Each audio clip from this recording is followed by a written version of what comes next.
Незвычайную падзею на днях могли назирать наведвальнікі Брэсцкай крэпасці. У новой званніцы Свято-Миколаевского гарнизонного собора усталёўвалі званы. Сведкам падзеі стала Татьяна Колокольцева.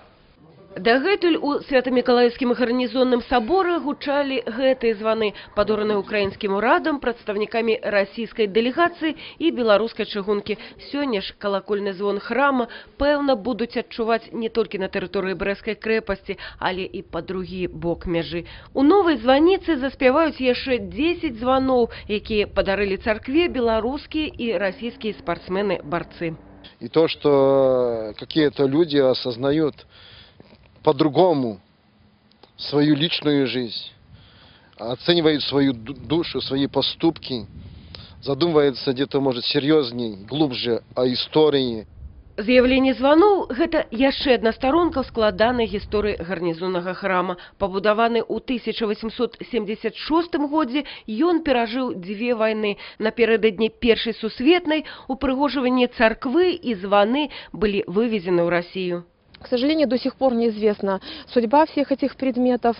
И впоследствии, уже когда сюда вошел гарнизон польской армии, это был костел. У 1941-м царква стала одним з месцаў обороны Брэсцкай крэпасці, і толькі ў 1994 годзе храм был перададзены Брэсцка-Кобрынскай епархіі. І вось зараз чарговая добрая падзея. Усталёўваюцца званы ад 10 кілаграмаў до 2 тонн. Агульная іх вага каля 5 тонн.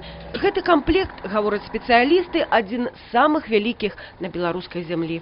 Эти колокола отлиты в городе Воронеже на одном из известнейших колокол-литейных заводов российских. Сакрэт же незвычайнага гучання – сплаў меди и цыну, з якіх адлівалі званы. Такая оловянистая бронза дает максимальное продолжительность звучания православным колоколам и, наверное, максимальное количество обертонов, то есть призвуков, которые именно характерны только для колоколов. Ужо сёння лепшыя званары Беларусі будуюць планы правесці ў Брэсце фестываль калакольнага звону і спадзяюцца, што гэта адбудзецца ўжо ў бліжэйшы час.